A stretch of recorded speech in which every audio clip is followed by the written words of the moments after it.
네, 선생님 안녕하십니까? 안녕하세요. 서당입니다. 네, 저희가 이 지난 시간에 한덕수 후보 전 국무총리 알아봤고요. 이번 시간에는 이 단일화로 아주 이 난항을 겪고 있는 이 김문수 국민의힘 후보 한번 알아보겠습니다. 그래서 이분도 고집 좀 꺾었으면 좋겠다. 그래요? 고집이 있는 게 좀 보이세요? 알겠습니다. 일단은 이분 사주를 좀 말씀드릴 테니까요. 한번 보시고 올해 운세나 좀 여러 가지 특징이 있다면 말씀해 주시면 감사하겠습니다. 이분 1951년생이고요. 토끼띠네. 네, 음. 8월 27일입니다.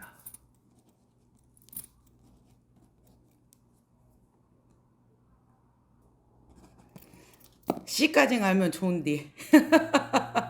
시는 죄송합니다. 시는 제가 잘 몰라가지고. 그러니까. 네. 예. 여기 우리 김문수 씨는 네.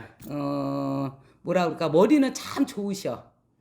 근데 이분은 머리가 있는 만큼 뭐랄까 이렇게 여러 가지로 인해서 다방면으로 인해서 이렇게 모든 거를 휘어잡아야 하는데 장단점이 뭐냐면 머리는 좋은데 많은 것을 하나를 가지고 응용을라던가 넓게 보지 못하는 그런 조금 쉽게 말하면 단순한 면이 있어. 이분 같은 경우에는 뭐랄까 내가 하나를 딱 꽂히면은 그거에 대해서는 뭐 앞뒤도 안 보고 그냥 돌진이야. 앞도 없고 뒤도 없고 옆도 없어. 그냥 내가 뭐 하나의 주제거리가 있다던가 뭐 하나의 목표가 있다고 하면은 그거를 그냥 돌진하는 스타일이야.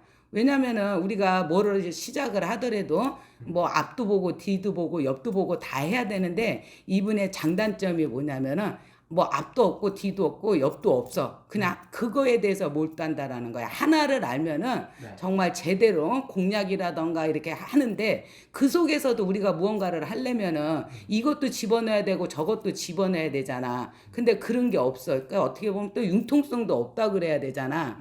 근데 이분이 올해 또 저기 국민의힘으로 해로 해가지고 이렇게 또 출마를 하시는데 내가 볼 때는 그 앞전에 한덕수 씨 했을 때는 단합이 안 된다고 그랬잖아. 네. 근데 우리 뭐 또 모르겠어. 그냥 나는 나오는 대로 얘기할게. 네. 그냥 오히려 단합을 해주는 게 나을 것 같아. 아, 국민의힘에서 네. 이분을 추천을 해갖고 뭐 국민의힘 당으로 해서 이제 나오지만 대선은 그래도 뭐 이제 이것저것 따지려면은 서로가 다 복잡한 거야. 네. 근데 이분으로 봤을 때는 한덕수 씨로 내가 봤을 때는 단합이 안 돼. 근데 우리 김문수 씨를 봤을 때는 이분이 조금 단합을 해줘가지고 네. 이렇게 가면은 뭐 서로가 좋지 않을까 싶어.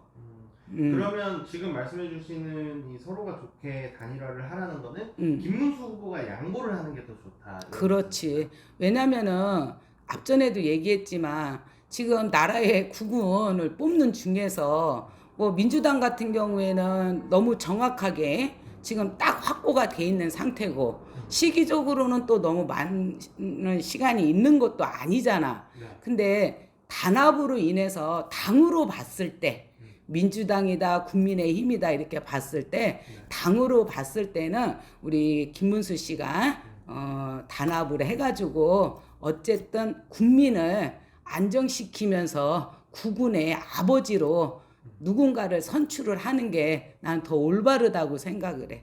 왜냐하면 이분은 그래도 뭐 내가 많은 지식은 없어도 국회의원도 좀 하시고 네. 도지사도 한 걸로 아는데 네. 이분은 뭐라 그럴까 여러 방면에 우리가 경제가 있으면은 또 무역도 있을 거고 뭐 우리가 여러 가지가 많잖아. 아버지가 있고 엄마가 있고 자식이 있듯이. 근데 이분은 아들이 조금 신경을 써야 된다. 그러면 그 자식 아들한테만 신경을 써. 근데 가족이라는 건 뭐야? 뭐 부인도 신경 써야 되고 뭐 큰아들, 작은아들, 뭐 딸, 아들 다 이렇게 해야 되는데 네.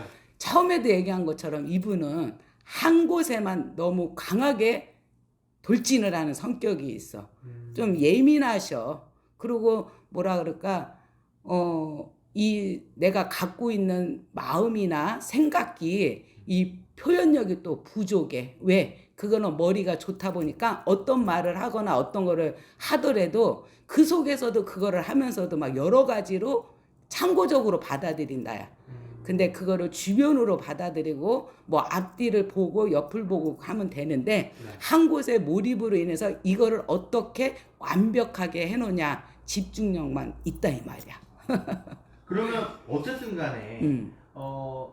김문수 후보가 좀 양보를 해서 단일화를 하는 그림이 더 좋을 것 같다고 말씀을 해주셨는데 내가 보는 시점에서는 그래. 네. 음. 그런데 그러면 선생님이 보시기에 음. 김문수 후보보다는 한덕수 후보가 더 이 올해 운세가 좋은 건가요?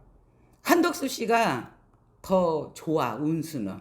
그러니까 뭐라 할까 뭐 나라의 구구는 없어도 욕도 먹고 앞에서도 욕한다고 그러잖아. 네. 근데 나는 왜 이런 거를 하는지 모르겠어. 내가 이런 위치에서 그러는지는 모르겠지만 근데 대한민국의 국군의 아버지잖아. 네. 그러면 국민들이 지금 죽는다 그러지 산다라는 분이 없어. 그러면은 국군으로 있을 때 나라의 머리가 된다고 생각하면은 네. 그냥 이것저것 좌파 우파 다 떠나서 국민만 생각하고 6월 3일 날 선출을 받고 가는 게 나는 좋지 않을까 싶어. 알겠습니다. 네. 어쨌거나 지금 좀 이렇게 어려운 시기에 음. 또 그러니까 나라도 어려운데 지금 당도 어려운 시기를 보내고 있는 게 국민의힘이잖아요. 그러지. 아무쪼록 좀 잘 마무리가 됐습니다. 그냥 이게 뭐라 그럴까 당에서도 뭐 한덕수 씨가 됐던 김문수 씨가 됐을 때 당에서도 조금 나는 꼬집어주고 싶어. 뭐 저기 김문수 씨가 나와갖고 다 공천을 받았는데 한덕수 씨하고 단합을 하라고 하면 김문수 씨 입장에서는 어떻게 하겠어? 기분 나쁘죠. 아, 천불나버려 나 같으면 나는 또 나는 따져버려. 그래서 이건 당에서도 이게 국민을 정말 생각한다고 했을 때에는 국민의힘도 조금 잘못된 것 같아 내가 봤을 때는. 그 선출했을 때도 잘했어야지. 누구를 벌써 해놓고 나서 한덕수 씨하고 단합을 하라는 것도 나는 조금 기분 나쁘네. 알겠습니다. 아무쪼록 뭐 운세 자체 이렇게 좀 어떨지 좀 알아봤고요. 어쨌든 좀 빨리 나라가 안정이 돼야 그래요. 국민들 좀 정말 이제 살 수 있고 이제 풀렸다 이제 살겠다 소리 좀 나와야 돼. 네, 좀 그러는 한국이 되기를 그렇지. 기대해 보겠습니다. 오늘도 이렇게 좋은 말씀 감사합니다. 감사합니다.